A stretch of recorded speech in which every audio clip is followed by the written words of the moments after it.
It was Will Rogers who once said, "I never met a man I didn't like." Well, we're going to take the words of that fine gesture of a great man and give it another meaning. Here is a man of the West that is liked by every person that ever met him. Friends and neighbors, one of the greatest cowboys of all time, Weber's all-star Western Theater host, Monty Montana. Howdy, ladies and gentlemen, and boys and girls, and cottonseed. It makes me feel pretty good to have you say such nice things about me. Well, Monty, all the folks who know you know that I'm dead right. And I also know that's why the folks at Weber's are proud to have you represent them. But I'm not trying to embarrass you before all of these folks, so suppose you just break down and tell everybody what the All-Star Western Theater has in store for them today. 3 things, cottonseed.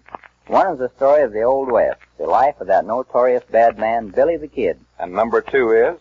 That great star of Western pictures and my mighty good friend, Tex Ritter. And here he is in person. Hello, Monty, ladies and gentlemen. Well, Tex, I guess... Just a minute, Monty. You're kind of rushing me, boy. Yeah, how's that? I said, howdy, ladies and gentlemen. You didn't give me time to say hello to the boys and girls. For that, Tex, I owe you a real apology. If it wasn't for the boys and girls, us Western folks wouldn't be in business. You're right there, Tex. They've been mighty good to me, too. Besides, they eat a lot of Weber's bread. Would you mind saying that again? You heard me. Now suppose we get into our story of Billy the Kid. Mighty fine. Now, just a minute, Monty. You're overlooking something. You said you had 3 things in store for the folks. So, what about number 3? I was coming to that, and it's a surprise for you, Tex, as well as for the folks listening. A good friend of ours dropped in to give us a hand with our story of Billy the Kid. Another great favorite of the Western screen, Dennis Moore. Hello, folks. How you, Tex? Now, anything can happen. Don't start on me, Tex, or I'll tell the folks how I whipped you in that last picture we made together. Dennis, you and Tex kind of let up on each other now, and we'll get on with our story. And before we tell this tale of a bad man, Monty, I'd like to ask all the boys and girls listening to give a lot of thought to something that we should all remember. But I think I'll save that until after our story's over. Perhaps it'll have more meaning then. And here he is, folks. Tex Ritter as Billy the Kid, with his sidekick Dennis Moore as Pat Garrett. Cottonseed, supposing you take over the theme.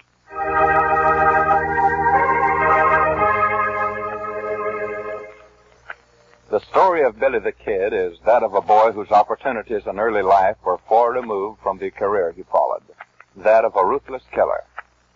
Although from poor parents, his youth was like that of any normal, law-abiding boy of the early 1870s. It was his closest friend and pal, Pat Garrett, who taught this future bad man of the West how to handle 6 guns with the deadly accuracy of the truest arrow, to ride like the wind and to defend himself against physical encounter. For hour upon hour, the kid would practice a quick draw of his guns. His aim became almost perfect. It might be said that the crime career of Billy the Kid just happened, for his first killing was coolly committed on the spur of the moment. Pat Garrett seemed to sense that Billy was destined to stray from the life he led as a youth. The kid was a little too boastful of his ability with the gun. It was a fall day in 1878 that his lifelong friend, Pat Garrett, suggested that the 2 of them ride into the county seat town of White Oaks, New Mexico, and apply to Sheriff Brady for jobs as deputy sheriffs to assist in keeping law and order in Lincoln County. For the lack of anything else to do, the kid submitted to Garrett's suggestion, and together they rode for White Oaks. As they reached Twin Forks Road, Garrett could see that something was troubling the kid. What's on your mind, Billy? You haven't had much to say. Nothing. I was just thinking. You're not figuring on backing out of this deputy job, are you? Well, it's like this, Pat. I got a little business over to Pete Maxwell's spread. You ride in to see the sheriff and tell him I'll drop by tomorrow. What's over to Pete Maxwell's that you're so interested in, other than his daughter? Well, what's over to Maxwell's that's interesting, other than his daughter? Look, Billy, I don't want to tell you what to do, but I wish you'd string along with me. The county needs good deputies, and... Now listen, Pat.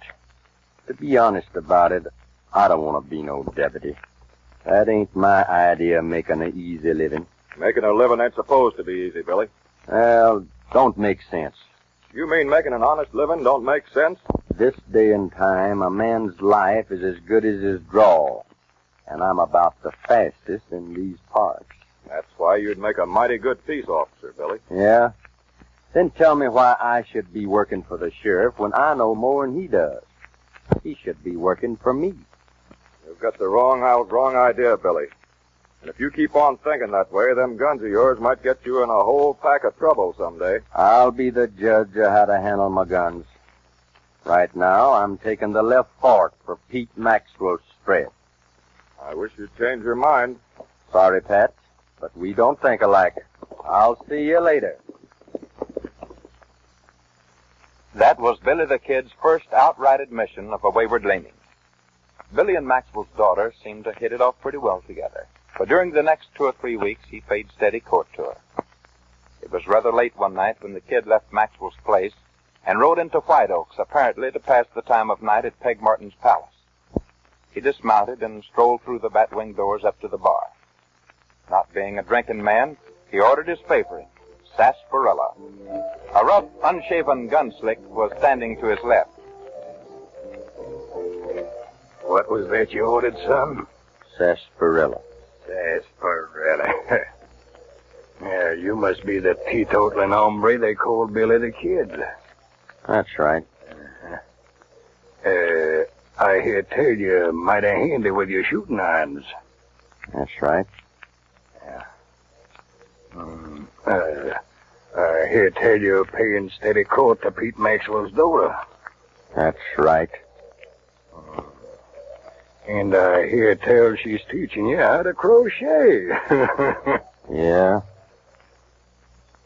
You know, that little Maxwell filly is a mighty pretty gal.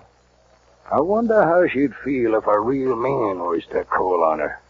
Partner, I don't know who you are or where you come from, but I got a feeling you ain't going back. What do you mean by that, punk? I mean, you'd better start drawing, 'cause I'm gonna put a hole right through your heart. Why, you little son of... I hear tell you ain't gonna be heard from no more. Say, young fella, I saw that. And I might also add that you handle yourself mighty smooth-like. I can take care of myself. Yeah. I'd like to have a little talk with you. My name's John Chisholm. Oh, yeah. I heard of you. How about riding over to my spread in the morning? I got a proposition that might interest a man like you. Okay. I'll ride over. John Chisholm and his partner, Alec McSwain, were determined to establish a monopoly of the stock grazing business and make themselves the cattle kings of the Pecos Valley. It was a dangerous business, and trouble between the ranchers was a daily occurrence. The smaller band also got together, men who had important cattle interests and were anxious to defend them. Both sides were prepared for what was destined to become a deadly conflict. Chisholm lost no time in hiring the Kid that next morning. He liked the Kid's daredevil ways, his cool manner, and his deadly marksmanship, all combined with what seemed to be an absolute delight in murder.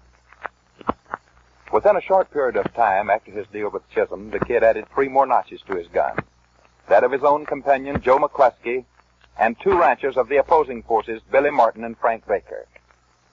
The news of the killing spread fast, reaching the ears of Sheriff Brady and his deputy, George Heineman. Now the Kid was a hunted man. Early one Thursday morning, Sheriff Brady and Heineman rode for the home of the Kid. Knowing of his record of cold-blooded killings, they fully recognized the fact that their chances of coming back alive were hardly even. I don't like this, Brady. You're not afraid, are you, George? No, not exactly. You know, we've been on some mighty tough manhunts before, and so far we've always been on the winning side. But somehow or other, I got a feeling we won't come out of this one alive. As the sheriff and Heineman approached the Kid's spread, little did they realize that they were in the focus of a powerful set of binoculars in the hands of Billy the Kid. What do you see, Kid? Who are they? The law. 2 of them. On horseback.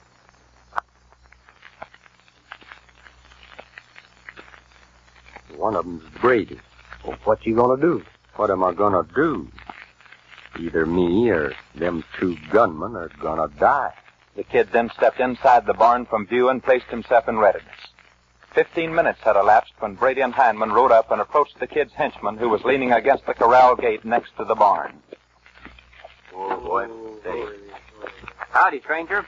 I'm Sheriff Brady. How are you, Sheriff? What's up? We're looking for Billy the Kid. Do you know where he is? No, I ain't seen him, Sheriff. What do you want him for? You know what we want him for.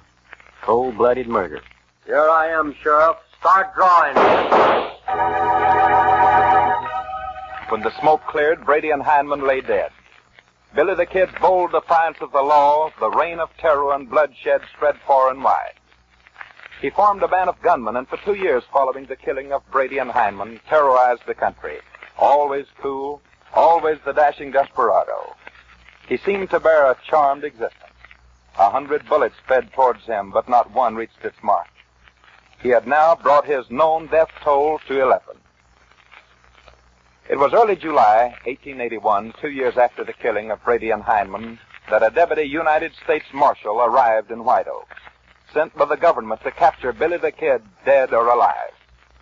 This man was Pat Garrett. Yes, the same Pat Garrett that was the boyhood pal of Billy the Kid. Meanwhile, with posse searching far and wide for him, the Kid decided his best move was to hide where his pursuers would least expect to find him, in the home of his old friend, Pete Maxwell. Although this did not please Maxwell in the least, he agreed with his daughter Mary to allow the Kid a couple of days to figure it out. Billy, it's mighty risky us keeping you in hiding here. Well, they'd never think of looking for me here, Pete. But, Daddy, we can't turn him out. Oh, all right, Billy, but I'm doing this because of Mary, not with my better judgment. I'll move on in a couple of days, but I've got to get some rest before I can ride. The finger of fate was now at work, and the next night the new marshal, Pat Garrett, made a friendly call at the Maxwell Ranch to renew old acquaintances, not in the least suspecting that he was walking into the very hiding place of Billy the Kid, his boyhood pal. Someone's at the door. Quick, Billy, into the back room. More than likely old Jim Matthews from the next spread. Hello, Pete. Why, Pat Garrett. What are you doing in these parts? On official business for Uncle Sam. But I figured a little social visit would be in order tonight. How are you, Mary? Oh, fine, Pat. I'm glad to see you. Yeah, sit down, Pat. Sit down. Tell me about this official business you're on. Well, Pete, the boss man sent me down to get Billy. To get Billy? That's right, Mary. Of course, I know that you was mighty fond of him once. Pat, how could you do such a thing? Billy was your best friend. Was is right, Pete. But Billy turned out to be a heartless, cold-blooded killer. And I've got a job to do. And you'd better get to doing it, Pat. Billy. Now, look, boys, let's not have no gunplay in here. Pat, you can't. Pete, you and Mary stand back and be quiet. You and Pat's got some business to settle. I reckon you know why I'm here, Billy. Yeah, I heard. But don't draw on me, Pat. You've made quite a name for yourself since I left this country. That's right. So have you. I think I'm a little prouder of my name than you are of yours. Now, look, boys, you're old friends. Let's settle this thing peaceable-like. That's up to Pat. I was sent here to get you, Billy, and I aim to do it. How you gonna do it? Dead or alive. And you can make it mighty easy on everybody by coming along peaceable. Pat, I hate to kill you. But if you so much as bat an eyelash at your gun, you're a dead man. You're forgetting who taught you how to draw that quick. And you're forgetting that I never miss my mark. I'm not overlooking a thing. You still thinking about drawing on me? Right now, Billy, I'm thinking about that morning when you and me headed down to town to become deputy sheriffs. We came to a fork in the road. Remember? Yeah. I took the left fork. And I took the right fork. Let's ride in together this time, Billy. It'll be a lot easier that way. I reckon you'd better draw, Pat. This is the crossroad again. That's right. And I'm still taking the right road. Sorry, Billy, but I had to do it. I reckon you done me in, Pat. This had to come someday. Oh, I guess so, but I hate that it had to be you that did it. You beat me to the draw and fired first. I've never known you to miss your man before. Didn't see you, Pat. Didn't see me. Something crazy happened. Just as I reached for my gun, I saw a fork in the road. And I fired in the wrong place.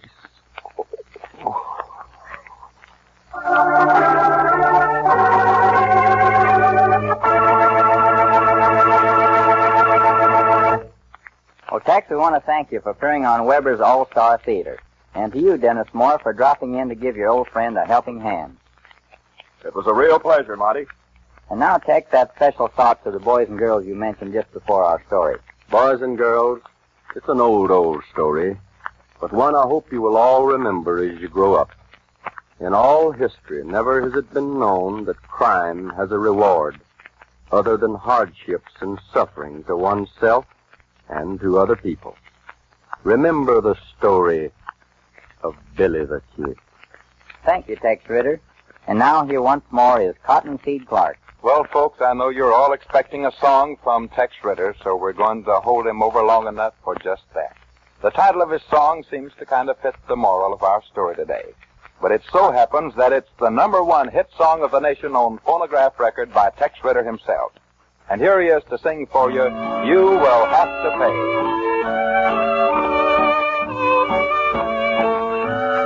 You will have to pay for your yesterday. You'll be living all alone. Tender vows you broke, unkind words you spoke. You'll recall them when I'm gone. I was good to you, and you know it's true.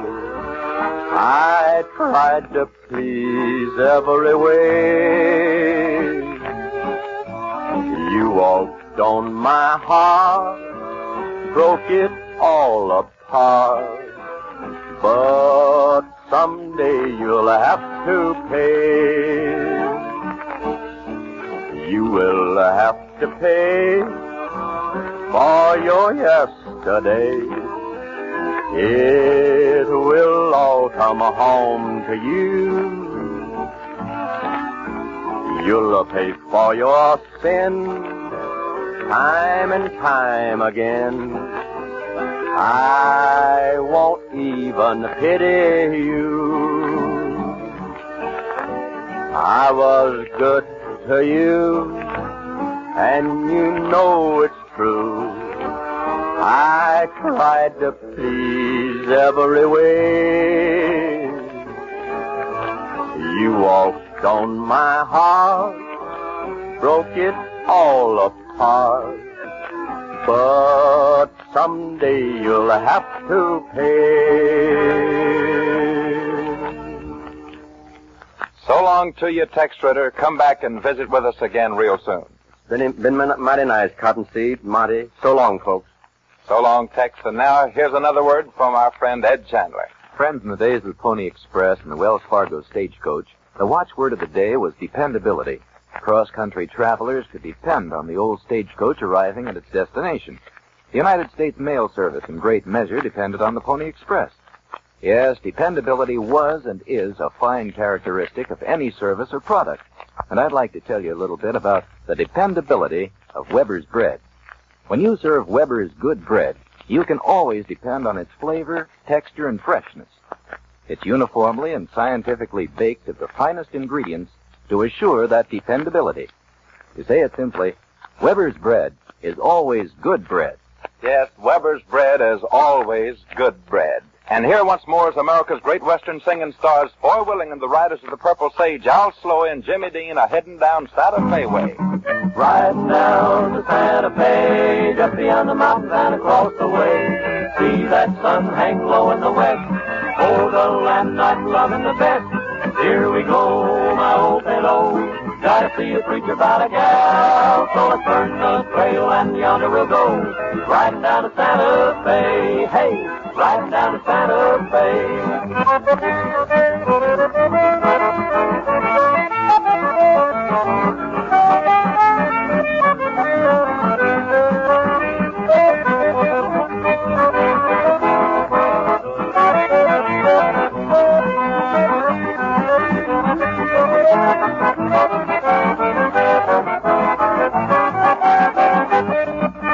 Riding down to Santa Fe, gonna see the boss and I'll collect my pay.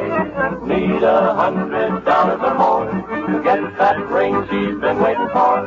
Don't be slow, I hope and oh, she'll be there waiting at the door. So let's burn the trail and yonder we'll go. Riding down to Santa Fe, hey, riding down to Santa Fe. The Riders of the Purple Sage. You know, folks, people in different parts of the country have different ideas about the cowboy, his life, and his habits. But folks who really know him can vouch for one thing. A cowboy has religion. Perhaps he doesn't show it outwardly, but you can bet your bottom dollar he keeps in mighty close touch with his boss in the sky. Religion comes natural with him. Riding range at night under a full moon flanked by millions of stars, well, a fella can't help but think. And then, sudden like, he finds himself talking with somebody that understands him as no one else does. I'm heading for the blue horizon, where the mountains meet the sky. I'll saddle up my faithful pinto and bid the boys goodbye. I'll say so long to Mom and Dad and tell Sister not to cry, 'cause I'm heading for the blue horizon, where the mountains meet the sky. We're gonna ride, ride, ride, ride down that dusty trail to the land of sweet enchantment, where hardships don't prevail. When my roundup days are over and I've said my last goodbye, I'll be up in the blue horizon, where the mountains meet the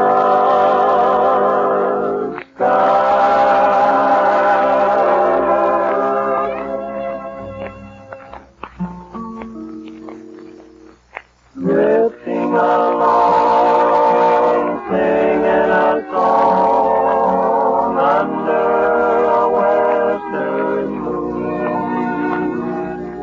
The bakers of Weber's Bread have presented your all-star Western theater with Boy Willing and the Riders of the Purple Sage, Colleen Summers, Weber's Western host Monty Montana, and his special guests Tex Ritter and Dennis Moore. Next week, Monty's guest will be Johnny Mac Brown, famous star of Western pictures and the story of Wild Bill Hickok. The Riders of the Purple Sage appeared through the courtesy of Republic Pictures. Until next week, then, this is Cottonseed Clark, reminding you to get Weber's Bread next time. You'll never have to be reminded again. Weber's Bread is good, and it's good for you. This is a V-Bear production. All around me